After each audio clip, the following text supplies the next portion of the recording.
السلام عليكم. ليه بسمة وهبة عملت حلقة مع جليلة المغربية؟ وليه أصلا الحلقة اتمنعت من العرض؟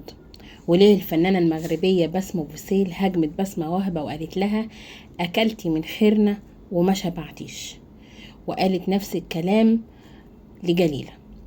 تتفقوا أو تختلفوا معايا، بسمة وهبة ليها الترند والمشاهدات حتى لو بأسلوب لا يمت للإعلام بصلة، لان فضايح الناس وكشف اسرارهم سواء كذب او صدق ده مش دور الاعلام اصلا.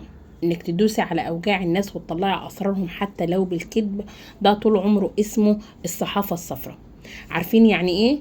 يعني لما نلاقي حد كده بيحط نار على البنزين عشان الدنيا تولع اكتر والمشاهدات تزيد والترند اكتر واكتر والحلقة تتقطع ويتعمل منها ريلزات على الفيسبوك وشورتس على اليوتيوب وفيديوهات قصيرة على الانستجرام، فالناس تدخل وتدور على الحلقة على اليوتيوب ويشوفوا الحلقة بتقول ايه، ويشوفوا جليلة المغربية بتقول ايه. يعني هنجيب واحدة طول الوقت بتشوه في صورة تامر حسني وان هو اب معرفش ايه وان هو بيحبها وان هو غدر بيها وبتقطع في فروة بنت بلدها المغربية زيها بسمة.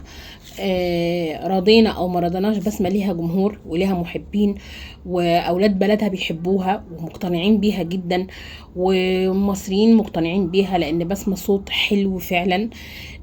مش شرط بقى اتجوزت تامر اتطلقت من تامر ايا كان الوضع، احنا بنتكلم على بسمة اللي هي بسمة، مش بسمة زوجة تامر حسني بس. ما هي بسمة دي ليها وضعها وليها كاريرها وليها طموحها وليها شغلها ولها فنها وليها اغانيها والناس كلها بتحبها دلوقتي، وان هي قادره تثبت. في حاجات بتفوت من بسمة كده، بس احنا بشر، يعني احنا يعني انا بغلط وهي بتغلط وانت بتغلط وانت بتغلطي وكلنا مفيش حد معصوم من الغلط. ولو ان الغلط بتاع بسمة اللي هو اللبس العريان اللي الناس بتتكلم عليه فده شيء عادي، كلنا بنلبس عريان، احنا حرانين ومش شرط خالص ان انا طول الوقت افضل اجرح في حد. انا مش ملاك كمان، انا مش من حق ان انا اقيم على الناس، وده كلامي للناس اللي اعتقدت ان انا بهاجم بسمة. بالعكس، انا لما في حاجة بتعجبني فيها بقول وفي حاجة ما بتعجبنيش بقول، لان اكيد انت مش هتقدري ترضي الناس طول الوقت وده شيء طبيعي جدا. خلينا في الحلقة بتاعت بسمة بوسيل. يعني معلش، واحدة طول الوقت قاعدة تشتم في تامر وقاعدة تشتم في بسمة وتقول غلطوا فيا وتقول غدروا بيا وان هي خطفت تامر منها، يعني محسساني ان تامر ده بيبي ومعلش يعني. فاحنا ليه بقى كمصريين او تلفزيون مصري ومذيعة مصرية جايبة واحدة مغربية ما عندهاش اي حاجة اصلا تقولها غير ان هي تتكلم على تامر حسني وعلى بسمة بوسيل، تيجي تاخد فلوس 400,000,000 جنيه علشان تتكلم وتقول نفس الكلام اللي قالته من سنين، وتطلع تقول انا ما بجيب سيرتهم انتوا اللي بتسألوني. طيب يا حبيبتي، لما انت عارفة، انت افتكري انت ممكن واحدة تيجي في التلفزيون المصري على قناة معروفة وبرنامج زي بتاع بسمة بوسيل، مش عايزة اقول اسمه ولو ان الناس كلها عارفة اسمه، يعني تفتكري انت جاية عشان انت فنانة مثلا، ولا انت جايه عشان تتكلمي على دورك في الفن مثلا او في الاعلام، ولا انت جايه تتكلمي على بسمة بوسيل وتامر حسني؟ الناس اللي انت عماله تاخدي بسببهم فلوس طول الوقت وعماله تعملي حلقات، كل الناس اللي بتجيبك عشان تتكلمي على تامر حسني وبسمة بوسيل. محدش بيجيبك عشانك انت، محدش بيجيبك عشان يتكلموا عنك وعلى انجازاتك الفظيعه، اللي كل انجازاتك في الحياه ان انت مخاصمه اهلك ومخاصمه اخواتك وبتعيطي الدمعتين اللي بتطلعي تقوليهم ومشوهه صوره نفسك ومقله من كرامتك وفاضحه الدنيا علشان تقولي كل مره هو نفس الكلام وتطلع لنا بالترند الجديد والحلقه تنزل. وطبيعي ان الحلقه لما تنزل هتنزل عشان بسمة وتامر. يعني احنا لما بندخل نتفرج على الكلام اللي انت بتقوليه، انا ما بلاقيش غير 90% كلام على تامر وحكاياتك، وان انت كنتوا معرفش ايه، وكنتوا هو في يوم وليله قال لك انا هتجوز وانت كنت في مصر. بص عارفه اللي هو كل مره بكلام شكل والاقوال متضاربه، لدرجه ان الناس بقت تعلم على الكذب نفسه. المهم ان انت بتيجي بتروحي في اي برنامج، اي قناه بتستضيفك عشان هدف معين، وانت بتاخدي القرشين وزي الفل. فمن حق بسمة بوسيل صراحه ترد وتقولك بتاكلي، يعني من حقها تقول ان انت بتاكلي من خيرهم، صح؟ ما انت بسبب اساميهم اللي انت عماله بلا بلا بلا كل شويه، وتطلعي في البرنامج ده وتطلعي في البرنامج ده، وتقولي هنا وتقولي هنا، ونفس الحكايه ونفس الحكاوي ونفس الكلام، وترجعي تقولي انا ما بتكلمش وما تجيبلوش سيرته. مره انا اتخطبت ومره اتخبطت في دماغك ان شاء الله البعيده. ف بصراحه من حقك يتقال عليكي ان انت بتاكلي من خيرهم، عشان بسبب اساميهم اللي انت عماله تطلعي بيها ترندات انت بتاخدي فلوس، وعملتي فلوس ما شاء الله عليكي، يعني خلتك تعملي عمليات تجميل كتير والشكل اتغير للنهائي. اللي مزعلني طبعا مش ان بسمة وهبة جابت جليلة، لا طبعا، لان ده اسلوب بسمة وهبة. بسمة وهبة يعني ايه، بتختار الاسامي اللي بتجيبها، اللي بيبقى عندها مشاكل واللي تطلع بيها ترند، رغم ان الموضوع عدى عليه كذا سنة، والانفصال حصل هو بقاله كذا سنة، الا ان لسه الكلام بيتردد، ويقال ان الحلقة هتتعرض قريب. فمش عارفة ازاي منعوها، وليه تاني قالوا ان هي ممكن تتعرض. رمضان عدى من كتير يعني. المهم ان طبعا حلقة زي دي مش ممكن بسمة وهبة تفوتها، بتعمل منها جزء واثنين وثلاثة. واحدة طول الوقت بتهاجم تامر، وواحدة ومذيعة دايما دورها كشف المستور. وياما حالات شفناها مع بسمة وهبة بصراحة، زي سمية الخشاب لما كان في بينها وبين ريم البارودي وجوازها من احمد سعد والطلاق والحكاية والرواية، لدرجة ان هي جابت الثلاثة في البرنامج في نفس الموسم. جبروت ما شاء الله. جابت حسام حبيب برضو عمل 3 اجزاء حسام حبيب، كلام على شيرين، والاخر رجعوا بالعقل كده. يعني معلش، هتجيبي جليلة المغربية ليه غير ان هي عشان تتكلم على تامر حسني وبسمة بوسيل، وتطلع اسرار وتطلع حكايات الله اعلم بصدقها وكذبها، وبعدين تورينا الرسائل اللي على الموبايل وصور تامر حسني اللي من على جوجل واخداها من عندها على الموبايل، زي ما احنا بنعمل الحلقات والحاجات بتاعتنا.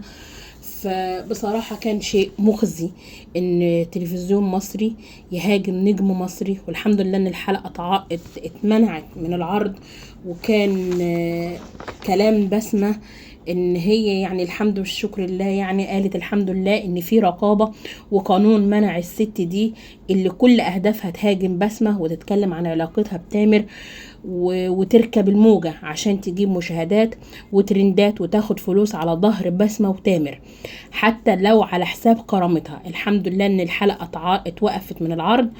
وبعدين بتوجه كلامها بتقول لها هو انت كل السنين دي اكلتي من خير اسمائهم ولسه ما شبعتيش ومش عايزه تتلمي؟ حسبي الله ونعم الوكيل فيكي. والكلام ده كان موجه من بسمة نفسها لجليلة. الحقيقة انا شايفة ان الموضوع بقى رخم قوي، مش رخم ان بسمة ما شاء الله عليها، يعني ربنا يحميها وينجحها كمان وكمان، طول الوقت ترند.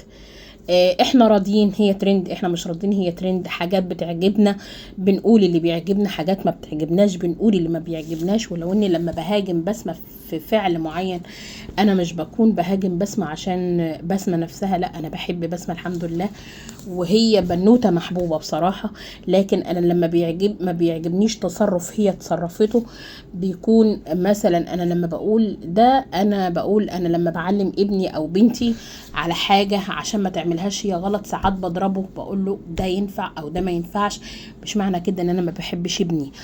بسمة مش بنتي وكل حاجة، ولكني من اول ما انتبهنا موضوع بسمة من الاول، وفي ناس معانا هنا في القناة تشهد وعارفين ان انا بقالي اكتر من سنة او سنة ونص بدافع عن بسمة دفاع مميت لدرجة ان انا القناة الاولى بتاعتي اتقفلت بسبب الفيديو اللي انا عملته على جليلة المغربية من كتر البلاغات اللي جات فيه.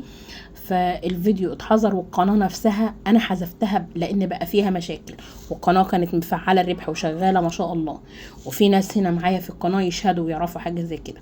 مش معنى ان انا بهاجم بسمة في فعل معين ابقى بهاجم بسمة طول الخط. وده للكلام للناس اللي كانت معتقدة ان انا قلت ان بسمة عاملة سحر الكامر، ده نقلا عن كلام الناس، ولكن الناس ما سمعتش الحلقة اصلا.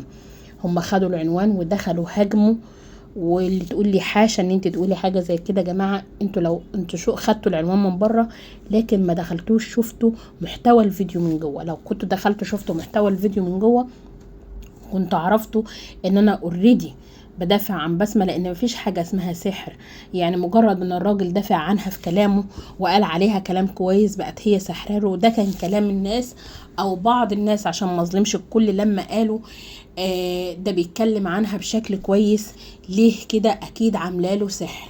فمش شرط ان السحر ده يكون عمل اللي انتوا فاهمينه، ممكن يكون مسحور بيها، ممكن يكون بيحبها زيادة عن اللزوم، عشرته وام اولاده، مش شرط ان هو ينساها، مش شرط ان احنا عشان انفصلنا كزوجين نطلع نقطع في بعض زي ما بنشوف دلوقتي وده يبقى هو ده الطبيعي. لا، الطبيعي ان في بينا اولاد لازم نتعامل بشكل مهذب، يشوفوا بابا وماما طول الوقت بيحترموا بعض، خصوصا ان بابا وماما اساسا بيتحاربوا من الناس بره.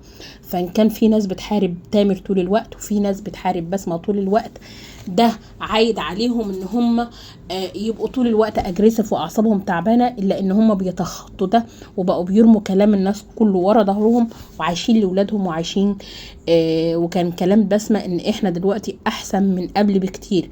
يعني احنا دلوقتي اصدقاء احسن ما كنا زوجين بكتير، في تفاهم، في مساحه في الحوار، مفيش خنقه، مفيش تحكم، وده شيء يتحسب ليهم مش عليهم. فلما الناس تاخد الكلام بس مني اللي يعجبها، ومش شرط كل الناس، انا اكيد مش هبقى ماشيه طول الوقت بشكر في بسمة عشان ارضي الناس. اكيد بسمة فيها غلطات وانا فيها غلطات وانتي فيكي غلطات وانتي فيكي غلطات، زي ما انا كده بتشتم في الكومنتات من غير ما حد يعرف. يعني انا لما بلاقي بوست واحد بس او فيديو واحد جايب تعليقات حلوه ببقى فرحانه، لو في كومنت واحد سلبي انا بتضايق. فما بالك بقى واحده طول الوقت، لان هي طبعا نجمه ومشهوره، انا ما حدش يعرفني، طول الوقت نجمه ومشهوره وطول الوقت بتنجح وطول الوقت كده، وتلاقي برضو حد ضد نجاحها وضد رغباتها، زي مثلا ما عملت بسمة وهبه. الحقيقه بسمة وهبه كانت جايه في عز الترند تضرب نار، وده اسلوب بسمة وهبه. كل اتنين بيبقوا متخاصمين ودايما بتيجي في مشاكل الازواج ومعرفش ايه الموضوع ده، بلاقي الدنيا باظت اكتر ما هي بايظه. يعني مثلا حلقه احمد السقا اللي عملتها هي اللي فجرت القنبله، واحمد قال لي واحمد قال لي واحمد قال لي واحمد قال لي، في حين ان احنا ما سمعناش احمد، احنا سمعنا ان احمد قال لها. طلعت بعد كده الحلقة، والحلقة طبعا نيلت الدنيا اكتر ما هي منيلة. وما علينا بقى من اللوحات وقصة اللوحات، احنا بنتكلم دلوقتي عن قصة الازواج، اللي هو الازواج نفسهم، اللي هو احمد السقا ومها الصغير. لما طلعت بسمة وهبة فجرت الدنيا وقالت كلام ما كانش ينفع ان هو يتقال على الفضائيات ولا الناس تسمعه، ولا كان يجب احمد السقا يقوله، لان اكيد هو عارف بسمة وهبة واسلوبها. ما اقدرش اقول غير ان ربنا يهديها، هي دي طبيعة شغلها، وانا معرفش ان الاعلام كده، بس الاعلام عندنا بقى كده، تحس كده ان احنا قاعدين يعني ايه، كل واحد بيقطع في فروة التاني وكل واحد عاوز الترند وخلاص، حتى لو على حساب اوجاع الناس. الحقيقة الحمد لله ان الحلقة اتمنعت من العرض، وكويس ان هي اخدت فلوس. مش مهم بقى ان الحلقة اتعرضت او ما اتعرضتش، هي كانت جاية عشان الفلوس واخدت الفلوس. يعني قعدت مثلا عملت ساعة ساعتين، طب ما تاخدوني انا، ما تاخدوني وادوني 400,000 جنيه، والله العظيم عندي كلام كتير وهعجبكم يعني.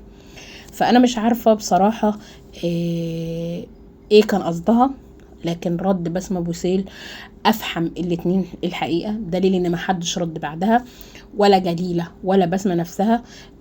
رئيس قناة النهار هو اللي منع الحلقة، لان عرف ان الحلقه دي هتعمل بلبله وضجه كبيره عند الناس، وده ما كانش يصح. والهنا امتنعت بسمة بوسيل وقالت ان الموسم 15 حلقه بس هو ما كانش 15 حلقه ولا حاجه.